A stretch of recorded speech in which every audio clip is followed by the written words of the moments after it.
Sejam muito bem-vindos ao A3 Podcast. Meu nome é Fernanda T, sou engenheiro civil e estou aqui hoje com dois convidados especiais, fazendo honra aí ao nome do podcast, né? A3 Podcast. Hoje realmente são 3 pessoas. Mas antes quero apresentar para vocês o nosso patrocinador, Marfuz Imóveis de Luxo, que é localizado na região do Alphaville e também Vila da Serra. Ele que é casado com Antônio Santana, pai de 2 filhos, Eduardo e Letícia, formado em engenharia, direito e mestre em finanças pelo FMG. Especialista em direito tributário e finanças, fundador das empresas Proativa e Tributax. Certo? Certo, correto. Com vocês, Eduardo Marinho. Prazer, Fernanda, estar com você mais uma vez. Uma alegria estar aqui.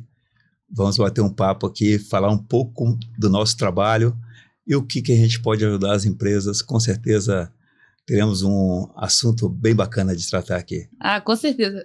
Para quem quer saber de tributação, imposto, confusão aí, tudo relacionado, o seu dia é hoje, é agora. Vamos lá, agora o nosso próximo convidado. Ele que é casado, pai de 2 filhos, a Maria e Mateu. Gostei desses nomes, achei bonito. Formado em Direito há 16 anos, especialista em Direito Tributário e Empresarial, atua no G4 Educação de São Paulo, atualmente atua também na área tributária e ocupa o cargo de CEO. Fundador da empresa TT e Companhia? TT Co. TT Co. Ecossistema Tributário. Com vocês, Fábio Ferraz. Obrigado, Fernanda. Um prazer estar com você. E eu tenho certeza que a gente vai bater um papo muito legal hoje, desvendar um pouquinho do mundo tributário, mostrar para o empresário que o mundo tributário pode ser uma ferramenta muito importante para ele gerar caixa e resultado na empresa dele. Ó, que beleza. Fico muito honrada que você aceitou o meu convite, você também, Eduardo. Então, vamos agora para o Eduardo, uma perguntinha. Por que a maioria dos empresários não tem acesso a linhas de créditos mais baratas? Então, começamos a falar aqui de tributário, estamos entrando numa parte financeira que está intimamente ligada ao tributário. As empresas, às vezes, não têm acesso a um crédito, uma linha de crédito mais barato, justamente porque, às vezes, ela deixa de cumprir algumas obrigações e a parte contábil dela não está ajustada para que os bancos façam uma análise criteriosa e consigam um rate melhor e, consequentemente, uma taxa melhor para a sua empresa. E o que o empresário precisa fazer para conseguir boas linhas de crédito? Precisa primeiro arrumar a casa. Precisa que a parte contábil, a parte fiscal, a parte tributária esteja realmente ajustada internamente para que o banco, na hora de fazer uma análise da empresa, a primeira coisa que ele pega é o balanço da empresa. E o balanço diz tudo sobre a empresa. Se ele estiver bem feito, a probabilidade de uma aprovação de crédito é muito maior, ao contrário, também é verdadeira. Posso dar um pitaco? Claro. O Eduardo trouxe uma questão muito importante, que é o registro das informações contábeis para que eu possa tomar uma linha de crédito. O empresário muitas vezes acha que isso é bobagem. Você pega, o Brasil tem, a maioria das empresas brasileiras, elas são pequenas e médias empresas, que estão no regime do Simples Nacional. Eu não sei qual é o percentual, mas a minoria das contabilidades fazem um balanço dessas empresas. E esse é um documento extremamente importante na hora de tomar crédito. O Eduardo, a gente conversando hoje, estava comentando que ele fez parte de comitê de aprovação de crédito de bancos. Ele vem desse mundo. Legal. E uma das deficiências que eles tinham na hora de aprovar ou não um crédito era documental, né, Eduardo? Sim. O empresário não percebe o quanto é importante cobrar da contabilidade dele informações. Ele não sabe qual é o resultado da empresa dele porque ele não tem documento mostrando o quanto é que ele lucrou naquele período. Olha que interessante isso aí. Você que é empresário, pega o balanço da sua empresa agora e vê como que está o patrimônio líquido da sua empresa. Como que está o ativo circulante com relação ao passivo circulante. Você sabe qual que é a diferença? O que um diz para o outro e o que o banco, na hora de aprovar o crédito, na hora que a gente está lá dentro, no comitê de crédito aprovando o crédito de uma empresa, como que a gente analisa o passivo circulante e o ativo circulante, por exemplo? E aproveitando, né, que você está falando dessa diferença, qual a diferença entre crédito bancário de prateleira e crédito estruturado? Ah, que ótimo. O crédito de prateleira é aquele que os grandes bancos, bancos que estão aí no mercado há muitos anos, que são ótimos, eles têm o seguinte, eles têm o produto já pronto na prateleira dele. E ele vai vender, o gerente, Pra ele bater está ali, meta, né? está ali treinado para isso, para vender os produtos que ele tem. Uhum. Mas nem sempre aquele produto que ele tem é realmente o que a empresa Atende. precisa, que atende a empresa. Uhum.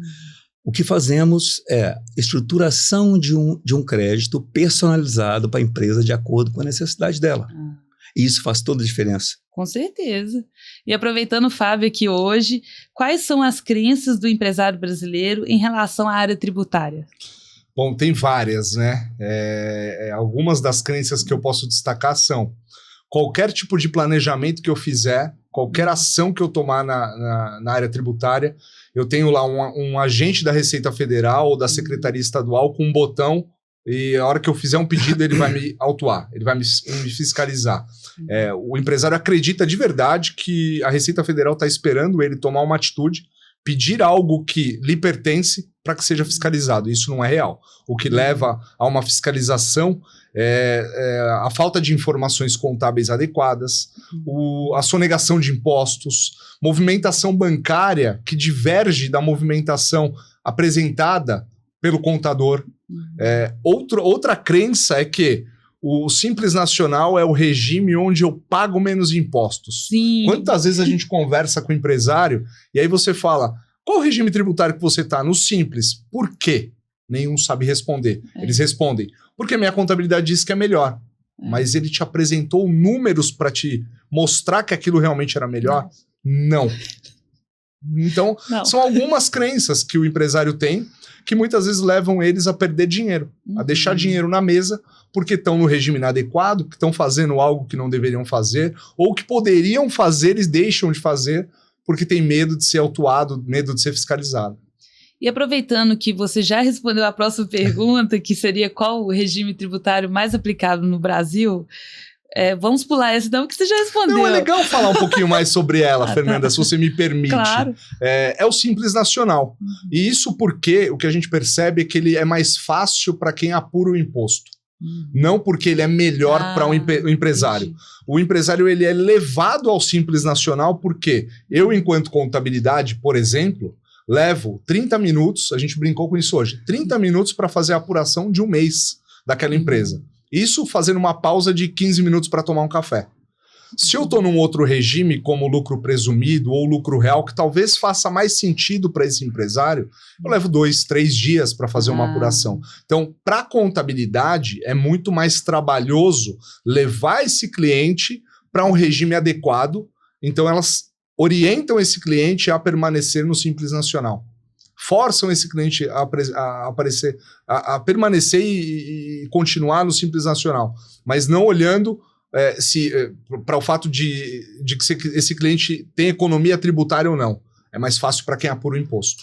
Então, aproveitando que você falou sobre ter essas diferenças, qual a importância dessa gestão tributária na empresa? Ter gestão tributária é essencial. O que a gente percebe muitas vezes é quem não tem gestão tributária perde competitividade no mercado, Verdade. não consegue formar preço. Nós tivemos uma reunião recente que a empresária virou para a gente e falou: eu tinha o melhor preço do mercado no meu produto, no nicho que ela atua.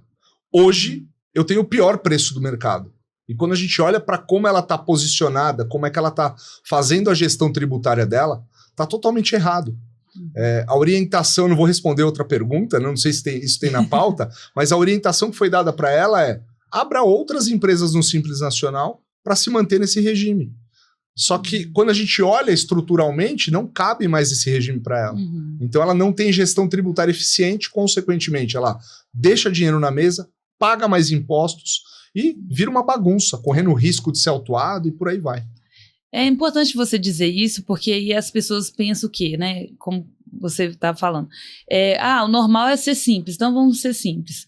Só que aí na hora de competir com valores da concorrência, né, os orçamentos, aí o orçamento às vezes está maior, porque o imposto, a taxa dela, o percentual está maior, e aí ela perde a proposta para um concorrente. Fernanda, você sabe que não é só o preço.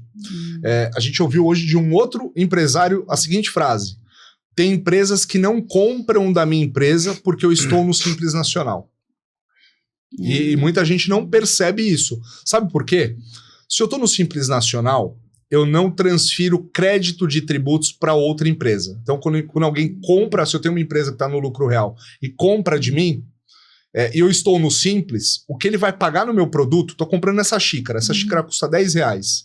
Os R$10 tem imposto incluído nele, porque eu estou vendendo esse produto para esse cliente, e eu estou cobrando o preço de aquisição, estou colocando minha margem de lucro e estou colocando quanto eu vou pagar de imposto nele.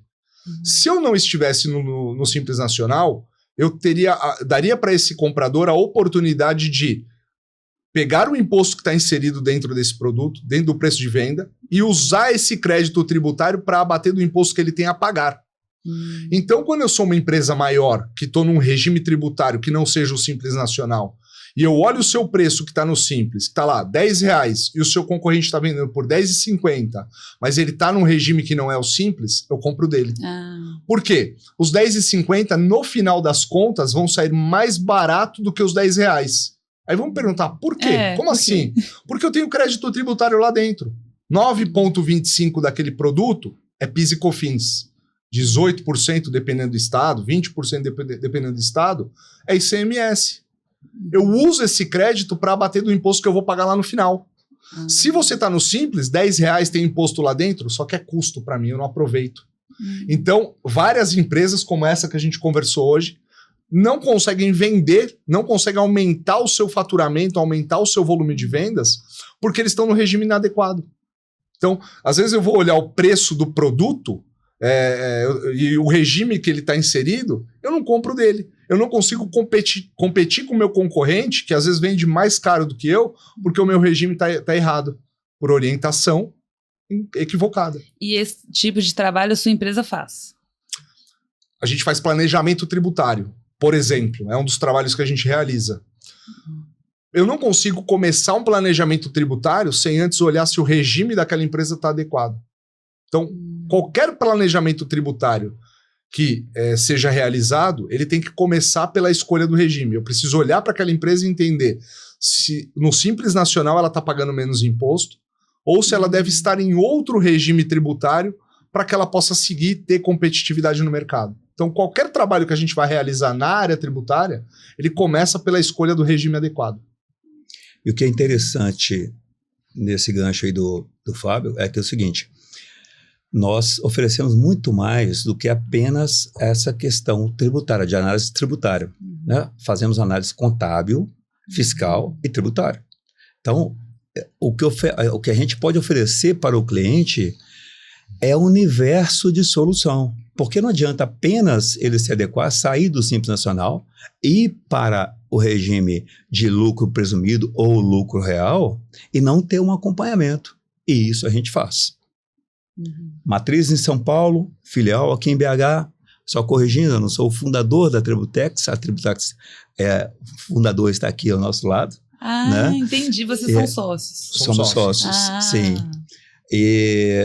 Então a TT&Co fica no Centro Nervoso de São Paulo, que está muito famoso aí, que saiu em todas Faria Limers. Na Faria Lima. É o principal endereço da América Latina, né? Sim, a Faria sim. Lima. A gente não poderia estar em outro lugar. Sempre muito famoso, mas agora é muito A gente, inclusive, tem um coletinho de Faria Limer. Tá vendo? Na próxima visita eu trago um de presente para a Fernanda. Que legal! Adorei!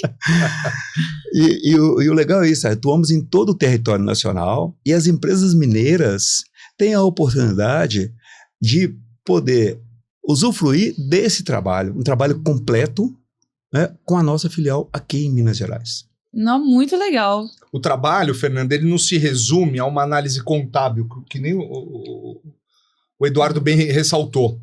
Quando a gente fala da área tributária, do que a gente realiza na área tributária, ele é um trabalho multidisciplinar, eu diria. Eu sou advogado de formação.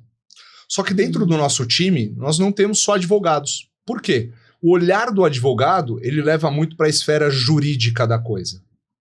Quando eu envolvo outros profissionais como contador, como administrador, como economista, eu começo a entender que a área tributária ela faz parte do processo de gestão da empresa. Você me perguntou agora há pouco sobre como é que o que eu perco quando eu não tenho gestão eficiente. Isso. Para eu olhar sobre o olhar do ponto de vista de gestão, eu preciso ter outras competências envolvidas que não são só as competências jurídicas. Eu tenho o olhar do contador, eu tenho o olhar do administrador, que olha o negócio, eu tenho o olhar do economista, que olha para onde aquela empresa quer ir, qual é o posicionamento que aquela empresa tem de mercado. Então eu trago uma série de competências para dentro de um escopo de trabalho que, como o Eduardo comentou, a gente vai olhar para o posicionamento da empresa e projetar para ela futuro de crescimento de acordo com o que ela tem de estratégia e entender como é que ela vai correr essa jornada pagando menos imposto, com segurança. Porque é muito importante isso. Não existe milagre. O que a gente tem é estratégia baseada na lei e baseada no entendimento do ente fiscal. Eu nunca vou fugir daquilo que Receita Federal ou Secretaria do Estado dizem que é o correto. Qualquer coisa que eu faça que fuja disso, eu tenho risco envolvido. Eu tenho um planejamento onde eu assumo que eu posso perder isso numa discussão. Então a gente sempre orienta o cliente sobre o ponto de vista do ente fiscal. É como se a Receita Federal chegasse na sua empresa e dissesse, olha, pode seguir esse caminho, porque isso eu tenho decisão interna ou eu tenho uma portaria interna que diz que você pode. Então é como se fosse eles fazendo isso. Na prática eles nunca vão fazer. Nunca vão te instruir como é que você pode pagar menos impostos. Eles vão querer te cobrar mais. Sim. Mas nas regras que estão estabelecidas dentro da própria Receita Federal, eu tenho caminhos que permitem com que o contribuinte pague menos imposto. E para ele pagar menos imposto, eu preciso reunir essas competências, criar um planejamento e alinhar isso com o plano de crescimento dessa empresa. Então é isso que a gente traz para as empresas mineiras. É competência, é um estudo multidisciplinar e um trabalho onde a gente coloca ela num trilho e faz um ajuste fino de toda a tributação dela. E aproveitando que você atua bastante em São Paulo, né, e pega grandes empresas, como você disse no início do podcast, né, que pega também G4 Educação, que é uma empresa super famosa, está no hype aí, né, com aquele vídeo dos 30 demitidos. Com os 30 demitidos. Conta pra gente um pouquinho como que é essa gestão, assim, de empresas maiores. A gente já fez muito trabalho para empresa multimilionária, empresa que fatura 10 bi por ano, por exemplo. Esse nível de empresa, eles já têm uma gestão tributária muito eficiente. Então, quando a gente vai fazer um trabalho para esse tipo de empresa, para esse perfil, é um trabalho complementar. A gente chega lá e a casa está arrumada. Geralmente está muito arrumada. Você pega, por exemplo, uma trading. Nós fizemos um trabalho para uma trading que fatura 10 bi ano. A eficiência de uma trading, ela está intimamente ligada à área tributária. Então, quando a gente vai lá olhar com uma lupa, porque o nosso trabalho ele não tem amostragem, ele é um trabalho analítico, a gente vai olhar para dentro da empresa e tirar um raio-x da área tributária dela e tentar encontrar alguma coisa que ela não esteja fazendo e poderia fazer. Quando você pega esse nível de empresa gigante, empresa listada na bolsa, empresa auditada por Big Four, e é uma ilusão, muitas vezes, achar que auditada por uma Big Four, por uma KPMG, por uma Price ou qualquer uma dessas grandes do mercado, torna aquela empresa eficiente do ponto de vista tributário. Porque Americanas, por exemplo. Exato. Americanas podia entrar nela. Exato. Porque essas Big Four, elas vão validar balanço. Sim. E eu posso ter dentro da contabilidade coisas que elas não identificaram e elas vão lá e validam o balanço com uma nota de rodapé, uma nota dizendo, tem uma ressalva nisso aqui. Quando a gente faz o trabalho, uma auditoria, por exemplo, a gente vai olhar para dentro de cada produto que ela comprou, cada produto que ela vendeu. Então, se ela comprou uma xícara e vendeu lá no dia 31 de março de 2024, por exemplo, e ela tributou errada, eu vou dizer para ela qual foi o produto que ela tributou no dia que ela tributou e qual é a venda que ela fez que ela tributou errada. Nossa, você consegue? A gente consegue isso com tecnologia. Com trabalho humano e tecnologia. IA, tem uma série de tecnologias que a gente precisa usar para isso. Imagina auditar uma empresa do tamanho de uma Americanas. O volume de informação. Coisas pequenas. Sim. É muito. Qualquer supermercado. O volume. Né? Você pega um supermercado aqui, o BH. Quantos cupons fiscais eles emitem todos os dias? Nossa. Imagina auditar cada cupom fiscal. É isso que a gente faz. A gente audita cada cupom, cada produto vendido. Então eu preciso de tecnologia para isso. Isso nenhuma empresa Big Four faz. Então, quando a gente olha para esse perfil de empresa, eles já têm um monte de estratégia. A gente vai lá para complementar. Mas o nosso trabalho, Fernando, ele está muito mais ligado ao pequeno e médio empresário, que ainda não tem esse nível de eficiência. O que a gente tem como propósito é levar a eficiência de uma grande empresa para uma pequena e média empresa. Sim. E eles acham que isso não é acessível para eles. E a gente está aqui no mercado para mudar essa visão, para mostrar para o pequeno e médio empresário que, se ele quer crescer, se ele quer ter qualidade na gestão dele, a gente pode ser um parceiro para isso. Esse é o nosso objetivo. E aproveitando que ele falou de varejo, né? Quais os erros de gestão você mais observa em empresas brasileiras, principalmente em varejo e distribuição? Fábio, são muitos, né? São muitos. Mas a verdade é que é o seguinte, a gente comenta com o empresário o seguinte, quem produz xícara, ele sabe produzir xícara, ele sabe ganhar dinheiro com xícara. Ele conhece da produção, ele conhece da matéria-prima que ele compra, ele conhece do processo produtivo e ele conhece para quem ele vai vender. Mas ele é obrigado a saber de toda a gestão, ele é obrigado a saber da parte contábil, da parte jurídica, da parte fiscal, da parte financeira. Não, humanamente impossível um empresário, 1, 2, 3, 4, 5 sócios, não importa a quantidade, todos eles conseguirem fazer tudo ao mesmo tempo. O que precisa? Gestão, empresas que possam auxiliá-lo a crescer de forma sustentável. E várias falhas na administração, uma delas, por exemplo, é a confusão patrimonial. Outras delas são os lançamentos equivocados, contábeis, que geram prejuízo, que é um prejuízo escondido, aquele famoso prejuízo da formiguinha.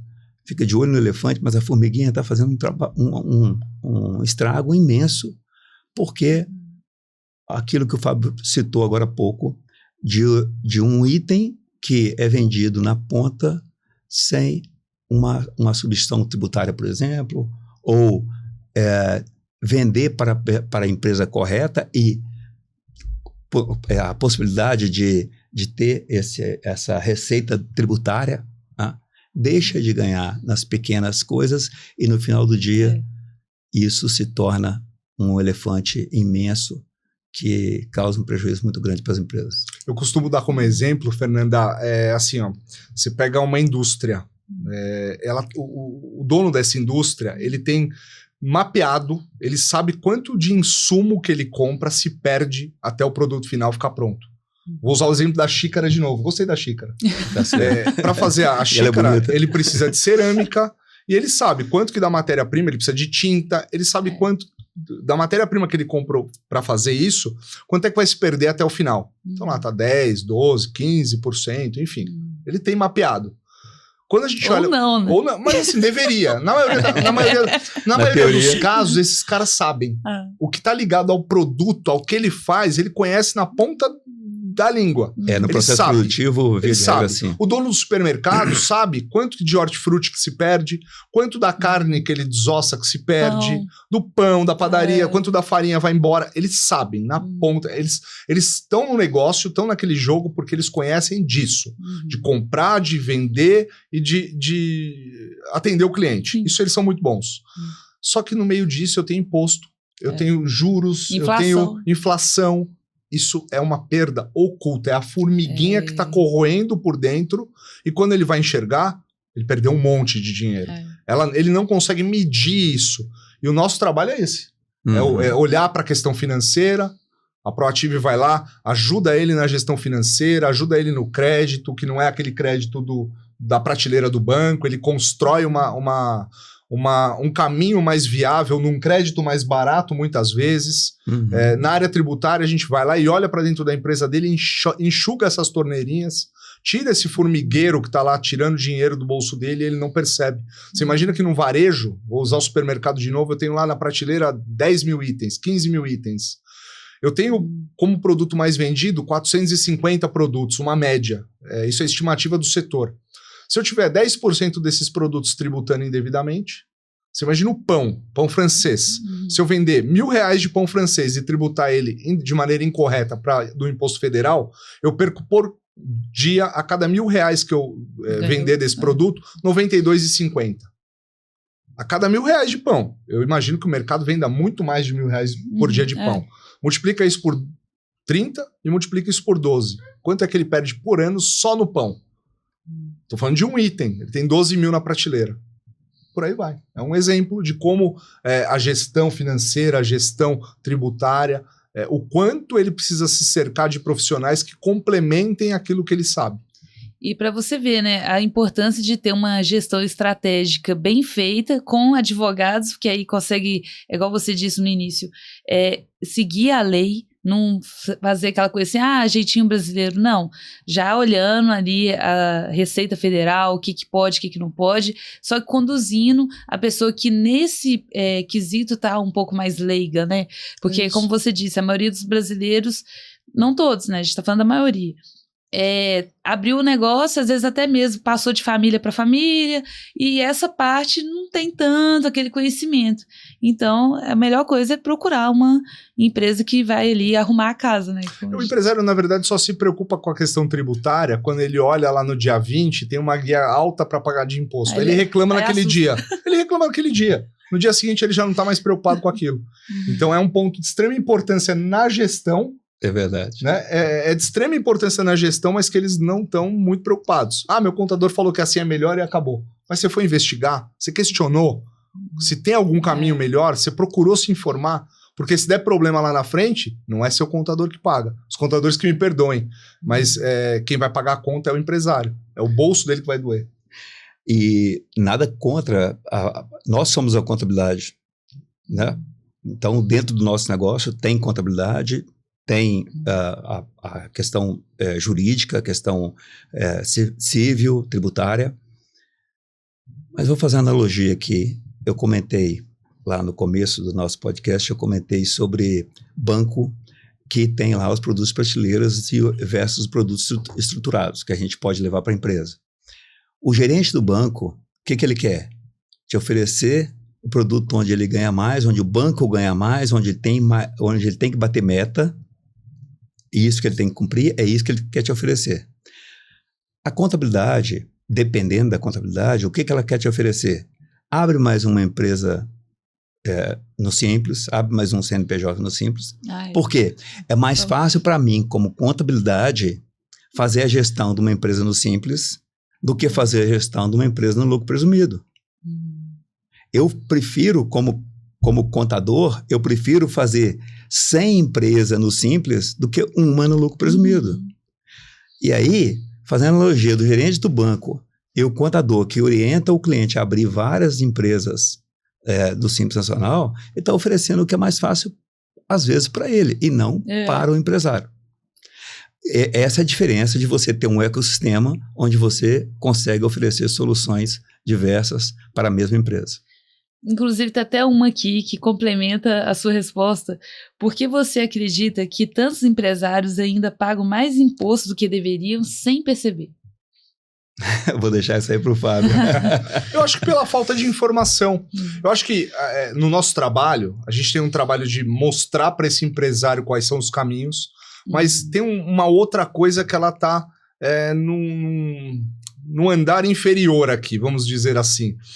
Antes de eu fazer o empresário enxergar que ele tem um caminho tributário legal, eu preciso elevar o nível de consciência dele para a importância da questão tributária. Ele não tem essa noção, ele não consegue perceber, ele está preocupado se ele vende mais, se ele bate a meta, se o funcionário dele está trabalhando direito, se o produto está na prateleira, se ele está produzindo a xícara de maneira adequada, se o produto final está saindo legal. A questão tributária é secundária, sempre. Se eu não elevo o nível de consciência dele, educo ele a olhar para a questão tributária, eu não consigo fazer nada. Então a gente tem, o primeiro passo é elevar o nível de consciência para a questão tributária. E depois a gente consegue entrar na seara de, olha, você pode fazer isso, isso e isso, e você vai ter uma melhor performance. No final do dia, o que o empresário mais busca? Ter lucro. É o grande objetivo do empresário, de todo mundo, não só do empresário. A gente trabalha, não vamos ser hipócritas, a gente trabalha para ganhar dinheiro. Sim. E demonizam o dinheiro no Brasil, né? Parece que é pecado ganhar dinheiro. Não é pecado. O dinheiro não traz felicidade, mas o dinheiro dá conforto para a família, dá educação para os filhos. Ajuda. Compra uma casa boa, compra um bom carro. É necessário o dinheiro. E o empresário quer, no final do dia, ter lucro. Se ele não olhar para a questão tributária, o lucro dele pode ir embora sem ele nem perceber. Quando a gente olha para dentro de uma empresa, o nosso principal objetivo é reduzir carga tributária com segurança e aumentar o lucro dele. O nosso slogan é menos impostos, mais lucros. Porque se eu enxugo a carga tributária dele, Consequentemente, no balanço, na última linha do balanço, eu vou enxergar mais dinheiro. Eu vou enxergar um valor maior. Então esse é o grande desafio que a gente tem. Sim. Elevar o nível de consciência do empresário, ele percebendo que é importante a questão tributária, a gente vai seguir e mostrar os caminhos para ele. E quais os maiores erros que você já viu o pessoal cometendo nessa área tributária? Eu vou pegar alguns aqui, porque tem vários, né? Primeira coisa, não ter um mínimo de conhecimento sobre a área. Eu já vi empresário, por exemplo, que tem uma empresa no Simples, ser enganado por consultorias dizendo, eu vou te vender 1 milhão em crédito tributário, vou fazer compensação todos os meses e em cima do que eu compensar e você economizar, você me paga uma parte. Simples Nacional, não posso tomar crédito de nada, Imposto Federal não posso comprar de outra empresa, restrição legal para isso é informação básica. Então um erro é não ter informação, não buscar informação. Outra coisa é achar que o Simples Nacional é o melhor regime tributário do mundo. Essa eu acho que é a maior crença do empresário. Achar que ele paga pouco imposto no Simples Nacional. E na maior parte das vezes, dependendo do faturamento que ele atinge, um varejinho ou um e-commerce, por exemplo, tem muita gente do e-commerce que a gente atende, se ele está faturando acima de 100, 150 mil reais por mês, e ele está no Simples Nacional, ele já está pagando mais imposto do que deveria. Aí, nesse caso, já poderia ser lucro presumido. Lucro real. Lucro real. Dependendo do caso, porque a alíquota ela é progressiva, né? E o Fábio falou uma coisa muito interessante, que é o seguinte, o empresário, ele preocupa com a carga tributária na hora de pagar a guia no dia 20. Pagou, ele conseguiu pagar, ele esquece e vai trabalhar igual louco para poder... Sim. Então, o que é isso? É a corrida dos ratos, né? Fica ali naquela... A roda dos ratos. A roda dos ratos. E tem como sair disso. Quem é empresário sabe a luta que é ser empresário no Brasil. Ser empresário no Brasil é um grande desafio. E se você não se prepara, se você não tem uma boa consultoria para te ajudar, você vai continuar naquela roda dos ratos, louco para trabalhar. E o que acontece com os empresários? Você pode ver, qualquer empresário, o que ele paga de tributo é muito, muito superior ao que ele tem de lucro. Com certeza. Nada como ele, de forma legal, tentar reduzir essa carga tributária para que ele tenha, no final do dia, uma lucratividade maior. Quem está trabalhando, quem teve a coragem de abrir a porta, de abrir um CNPJ, de gerar emprego, tem que ter a coragem de contratar uma consultoria que realmente vai ajudá-lo. E compensa muito mais, né, no final das contas, fechando as contas. Melhor ele gastar, porque não é um gasto, né, é um investimento. Ele investir numa gestão estratégica, que é a parte que ele está ali perdido, do que ficar tentando fazer sozinho e errando. Fernando, você sabe que assim, a maioria dos nossos trabalhos, o cliente nos paga para fazer o trabalho, só que a maioria dos clientes pagam sem sentir que estão pagando. Ele não olha preço, ele olha valor do que a gente está entregando. Por que eu estou dizendo isso? Quando a gente faz um trabalho como esse, de olhar para dentro da empresa, de dizer para ele qual é o caminho, de mostrar como é que ele vai economizar o dinheiro pagando menos impostos, geralmente o que ele nos paga é uma parte do que ele está economizando. Ou seja, ele não aumenta o gasto dele, ele diminui o custo tributário e parte dessa diminuição do que ele está economizando, ele nos paga. E ainda sobra recurso no bolso dele. Você falou, me perguntou quais eram os maiores erros, né, do empresário. Eu falei 2, que era acreditar nas consultorias, acreditar que o Simples Nacional é o regime mais adequado, e o terceiro e pior de todos eles é abrir várias empresas no Simples Nacional para se manter nesse regime. Então eu vou para a contabilidade e falo, estou batendo 400 mil, o que eu faço? Abre mais uma empresa. Eu abro outra empresa. Recentemente nós recebemos um empresário que tinha 14 empresas abertas. É normal isso. Isso é normal. Só que ele tinha empresa no nome de funcionário, ele tinha o nome de filhos, esposa, tio, tia. E se o funcionário dele morrer? Ele é casado, ele tem filhos. Os filhos herdam a empresa dele. E se o funcionário dele separar da mulher? A gente conhece as pessoas na morte e no divórcio. Porque quando a questão envolve dinheiro, esquece. As pessoas brigam por dinheiro. Os irmãos brigam. O marido e a mulher brigam. E a esposa não quer saber se o cara era funcionário e só emprestou o CPF. Ela acredita nele? Talvez ele esteja mentindo para ela. Ela tá errada de querer metade? Não, ela não tá errada. Então, o empresário que pede para o funcionário emprestar o nome para ele colocar uma empresa, que é normal isso, tá errado. Tá pagando mais imposto do que deveria, tá correndo risco de ser autuado pela Receita Federal e ter a cobrança do que ele não pagou no regime adequado e pagou no Simples Nacional, e ainda corre o risco de perder a empresa porque o funcionário pode morrer ou separar. Nossa. É muito sério Os isso. riscos são sério. imensos e as pessoas às vezes correm esse risco sem saber ou sem medir esse tamanho desse risco. E nós falamos no último podcast que nós fizemos aqui, né, Fernanda? Falamos sobre proteção patrimonial, falamos sobre planejamento sucessório, e isso é algo que a gente faz com muita maestria. Então, para os clientes, por exemplo, se eu sei que você tem vários clientes de alta renda, clientes com grandes patrimônios, a holding simplesmente, como eu falei no último podcast, ela sozinha já não protege mais como imaginava-se antigamente. Então nós temos soluções muito mais amplas, né, Fábio? Sim, a holding ela se tornou algo como se fosse a solução do mundo, né? Eu abro uma holding, eu transfiro cotas para os meus filhos, eu estou protegido. Tá nada. Uma pesquisa na Receita Federal, na Junta Comercial, me mostra que eu doei cotas, que eu escondi um patrimônio ou que, enfim, eu coloquei meu patrimônio dentro daquela empresa e a gente consegue desfazer isso muito facilmente. Aquela história que se vende, blindagem patrimonial é uma holding. Sim. Balela, não existe. Mas existem outros mecanismos que dão proteção, que dão... a gente está à beira aí de uma reforma tributária, de começar a vigorar a reforma tributária. Ela começa em 2026 e vai até 2033, o período de transição dela. Ela aumenta impostos.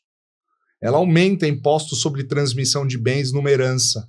Tem muito empresário que já está se organizando para que, no momento de uma sucessão, isso não eleve o custo para os herdeiros. Por quê? Na prática, acontece muito que a pessoa morre, o patrimônio dela está todo imobilizado, está todo em imóveis e não tem dinheiro para pagar o imposto. Aí a família precisa pedir a autorização do juiz para vender o imóvel para pagar o imposto. E ele tem que vender o imóvel em valor muito mais baixo, perdendo muito dinheiro. Queima o imóvel para poder tentar pagar o imposto, pagar honorários advocatícios ali imediato, que são muito mais caros, evidentemente, até pela questão de urgência. Se faz um planejamento tributário, se faz um planejamento sucessório bem feito, além de reduzir todo esse risco, reduz, evidentemente, o custo para o empresário. Tem um ditado que fala, né, uma brincadeira, que tem duas coisas que a gente não foge na vida: dos impostos e da morte.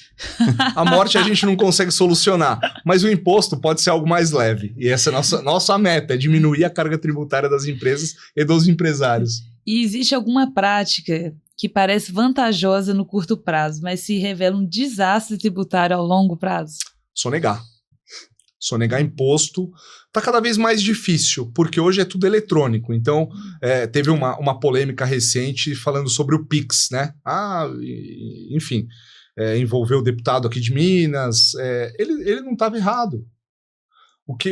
Mas o que na prática aquilo trazia algo que já acontece desde 2015. Desde 2015, a Receita Federal já recebe informações dos bancos, dos grandes bancos, sobre qualquer movimentação financeira num semestre que some mais do que R$5.000. Qualquer trabalhador movimenta mais de R$5.000 na conta num semestre. Não sei, pelo salário mínimo já passou dos R$5.000. Uhum. O que aquela medida do governo que agora entrou em vigor fazia era baixar esse valor para R$2.000 e incluir as fintechs, porque hoje os bancos tradicionais concorrem com fintechs. Sim. Que abrem conta bancária, que movimentam muito dinheiro, que eram usadas ou são usadas ainda por empresas que sonegam impostos.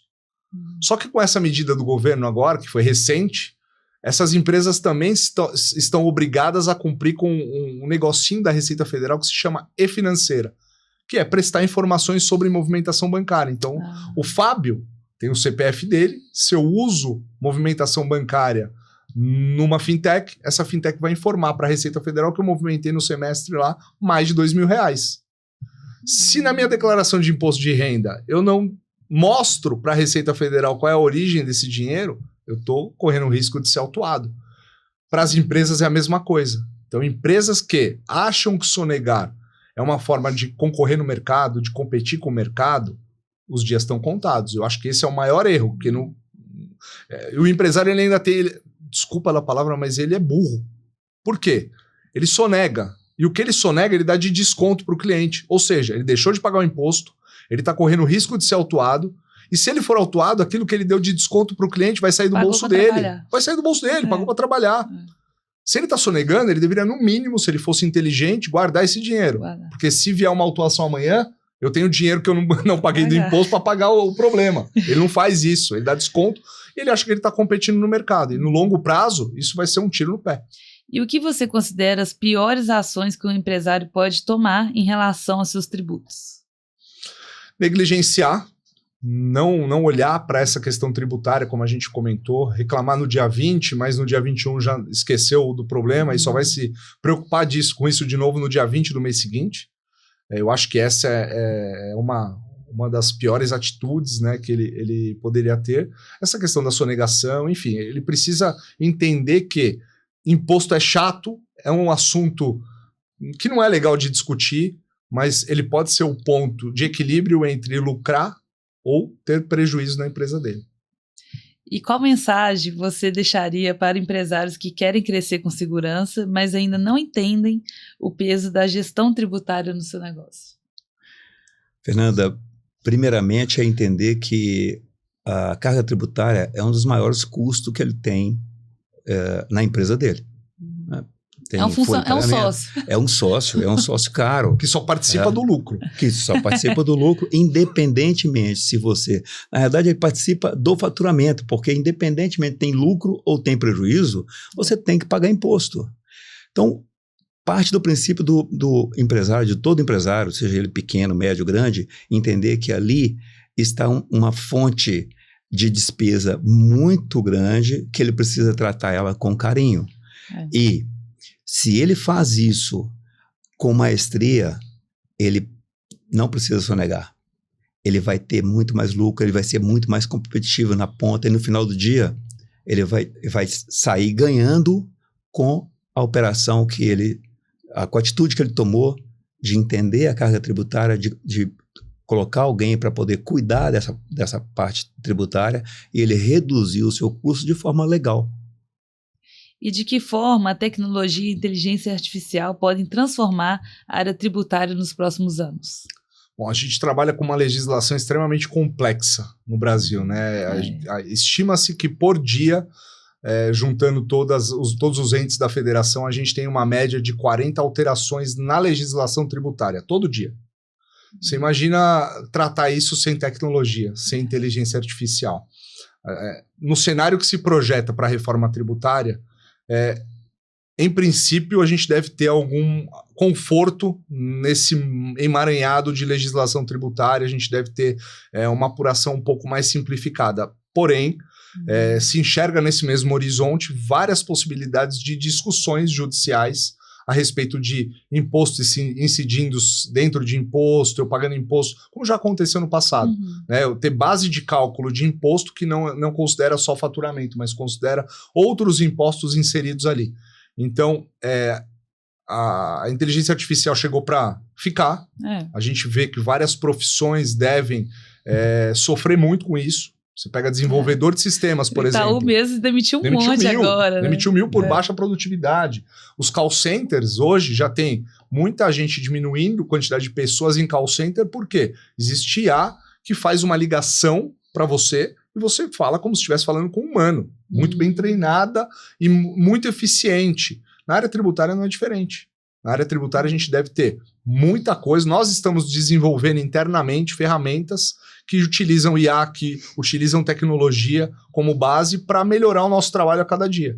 Então eu acho que tem muita coisa. Nos próximos 2 anos a gente está vivendo a quarta revolução. A gente está vivendo. E eu imagino que para os próximos 2 anos muita coisa vai acontecer.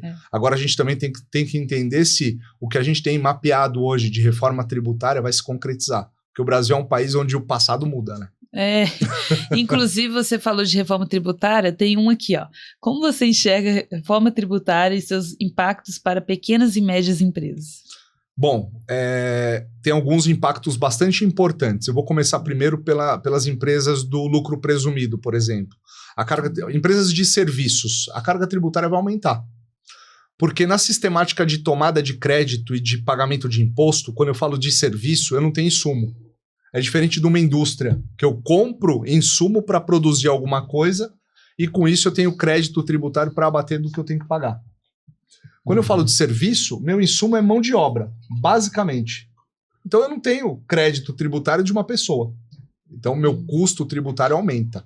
Estima-se que uma carga tributária de uma empresa do lucro presumido de serviços, por exemplo, que hoje está em torno de 18%, deve chegar ali perto dos 30%. Nossa, 30%. É um aumento significativo. Esse é um ponto. O outro ponto é, quem está vivendo o Simples Nacional do jeito que ele é hoje, precisa começar a se movimentar. Porque eu tenho um cenário onde eu vou ter 2 tipos de Simples Nacional. O atual e um segundo que eu tenho a possibilidade de tomar créditos e passar créditos adiante. Lembra quando você me perguntou sobre... Eu dei aquele exemplo de um produto que custa 10 e um que custa 10,50? No Simples Nacional eu vou ter os 2 tipos de empresa. O Simples Nacional que custa 10 e custa 10 e acabou. E o Simples Nacional que custa 10,50 e que a empresa prefere comprar dele, mesmo sendo mais caro, porque eu tomo crédito daquilo. Só que se eu não me preparar desde já, como é que eu vou viver essa reforma tributária que está batendo na porta? Não, e eu fiquei horrorizada agora, porque de 18%, assim, num cenário fictício, né, para 30%, isso assusta até os clientes. Às vezes você vai perder cliente. O que você acha sobre isso? Não, a gente não consegue repassar. Minha área de serviços. Eduardo é serviço. Como que a gente repassa? Vai aumentar o custo do serviço. Quando a gente olha para o mercado americano, por exemplo, é muito barato comprar produto nos Estados Unidos. Tanto que todo mundo vai para os Estados Unidos e volta com a mala cheia. Vai com uma mala, volta com 3. Né? Isso aí. Só que quando você fala de serviço nos Estados Unidos, é muito caro. Qualquer serviço que você vai tomar lá é muito caro. Isso vai acontecer no Brasil. A gente vai ver um aumento significativo do preço do serviço no Brasil. Por quê? Aumenta o imposto, o empresário que trabalha com serviço já tem uma margem apertada. Ele precisa repassar. Senão ele não ganha dinheiro. Eu estava vendo uma matéria essa semana que a estimativa para quem faz anúncio em redes sociais, tráfego pago, deve aumentar cerca de 10% o custo para 2026. E já é caro. Sim. Por que vai aumentar? Só que, assim, isso do ponto de vista governamental não deveria acontecer. A questão é que a gente tem um governo, de maneira geral, tá? Estados, municípios e governo federal, onde a ânsia por arrecadar é muito grande. Então eles olham só, eu arrecado mais aumentando mais impostos. Isso. Quando, na verdade, deveria ser o contrário. Eu reduzo carga tributária, eu incentivo a economia, eu incentivo as empresas a contratarem mão de obra e eu ganho mais com a arrecadação numa escala maior. É a curva de Laffer.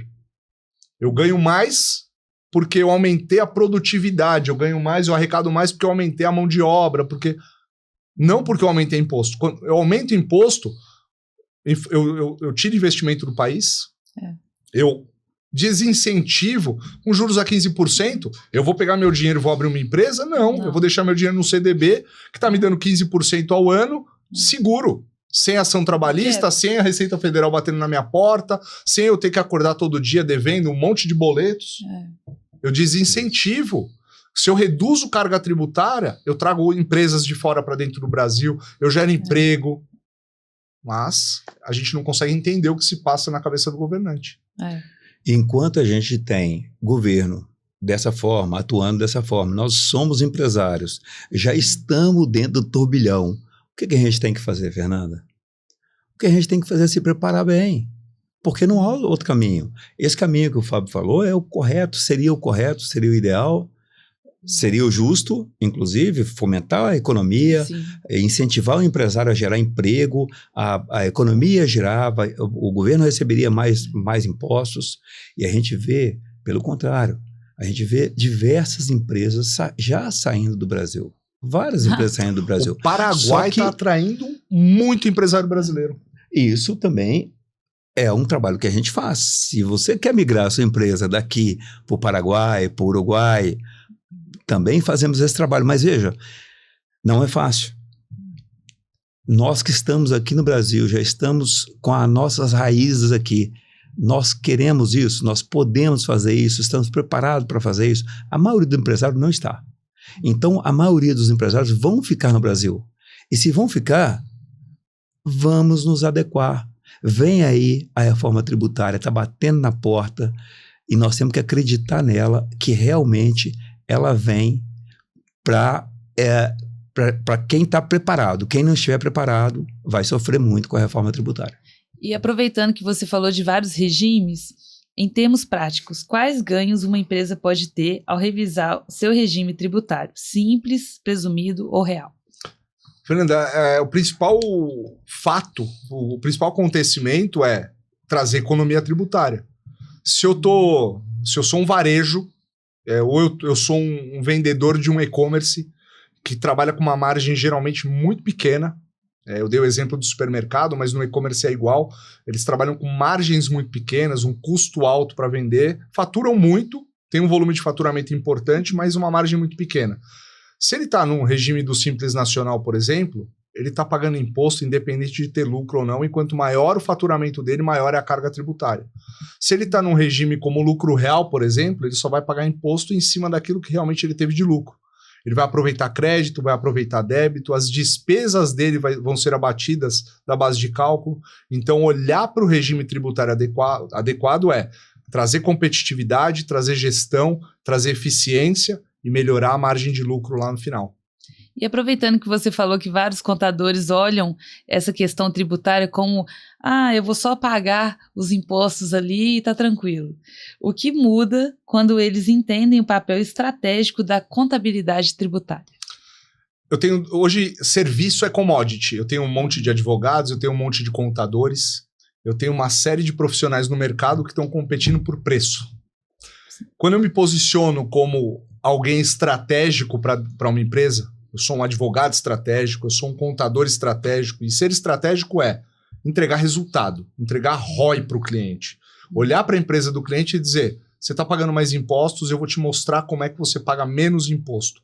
O cliente ele não olha mais preço, ele começa a olhar valor, a enxergar valor naquele trabalho, eu me torno necessário.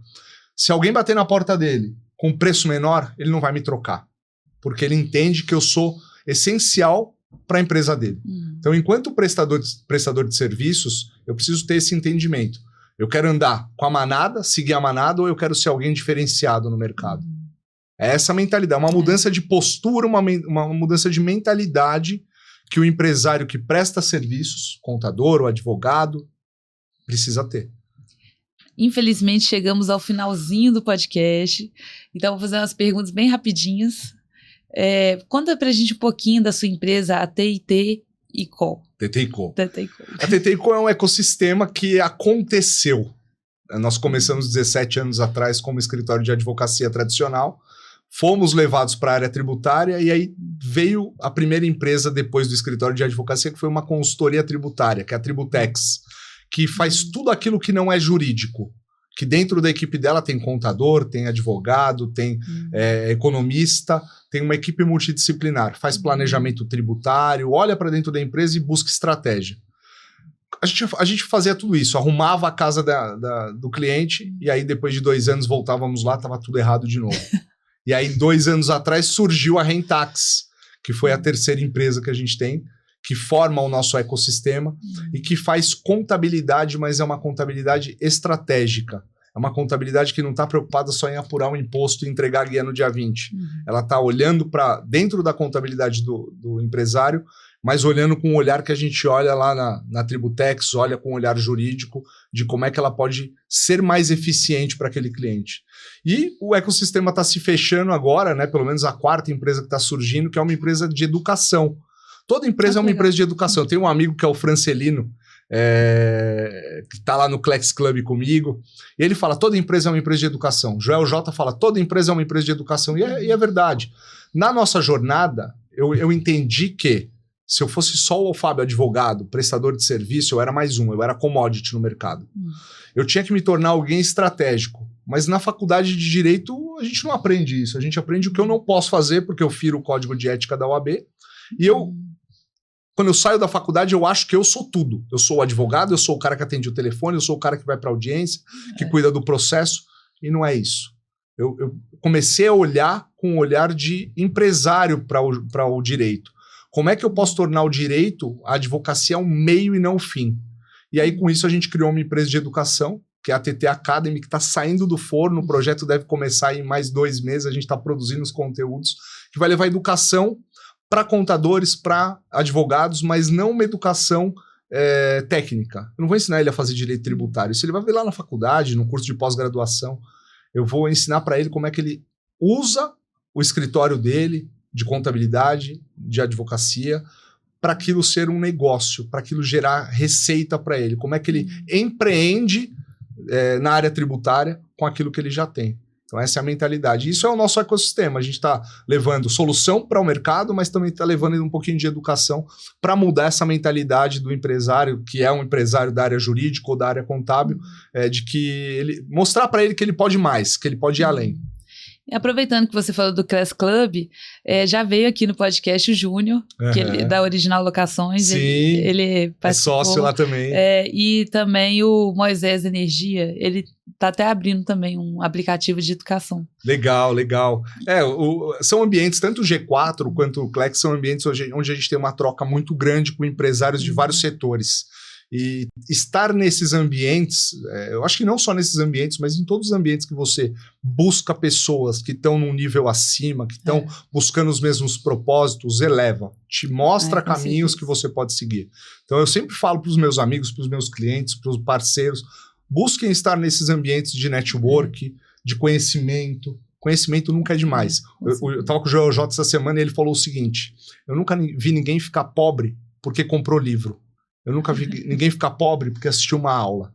Pelo contrário, eu preciso buscar conhecimento. E estar nesses ambientes não é uma aula, mas às vezes uma palavra ou algo, uma dor que o empresário comentou que ele teve, te trouxe um insight para o seu negócio. Então, o grande objetivo de estar no meio lá do Clex com o Júnior, com todos esses profissionais, empresários de todos os setores, é ter trocas com eles e enxergar como é que eu posso ser alguém melhor, e como é que eu posso entregar solução para os meus clientes e como é que esses clientes estão pensando lá no ambiente deles, né, dentro da cadeia de produção deles. Inclusive, a Juliana da Projeto era minha chefe. Ó, que legal!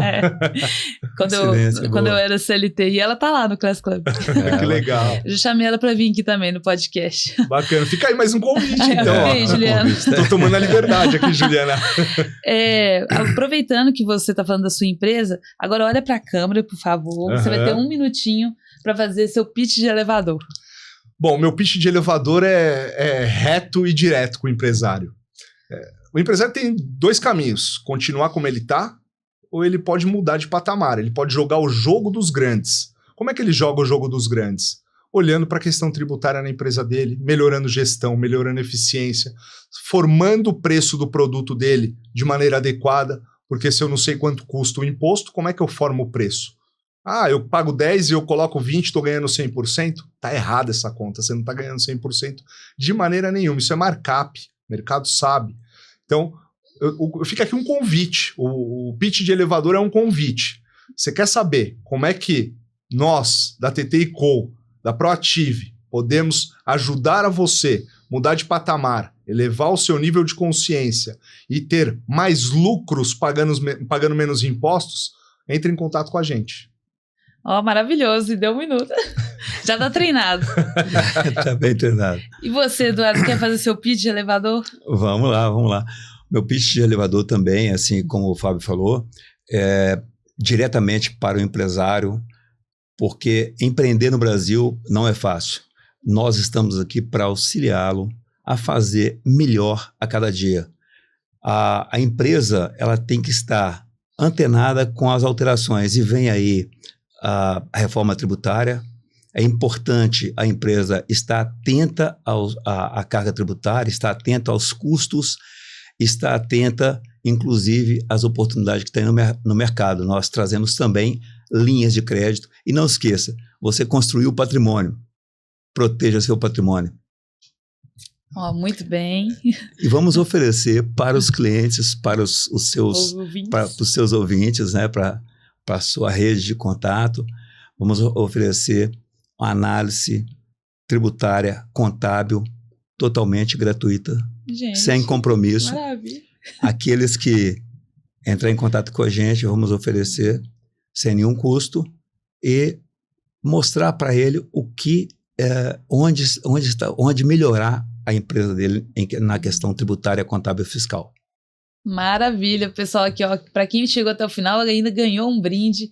Eu quero agradecer você, né, que ficou aí até o final nesse episódio, que foi incrível, com muita dica, com muita informação que a gente não sabia, tenho certeza. E agora, só assim, para finalizar mesmo, a última pergunta. Vou fazer primeiro para o Fábio, depois eu passo para você. Eu costumo dizer que agora no final do programa, infelizmente, é seu último dia na Terra e você não pode deixar nada. Nenhuma rede social, nenhum livro, apenas 3 verdades. O que você diria? Bom, profunda, né?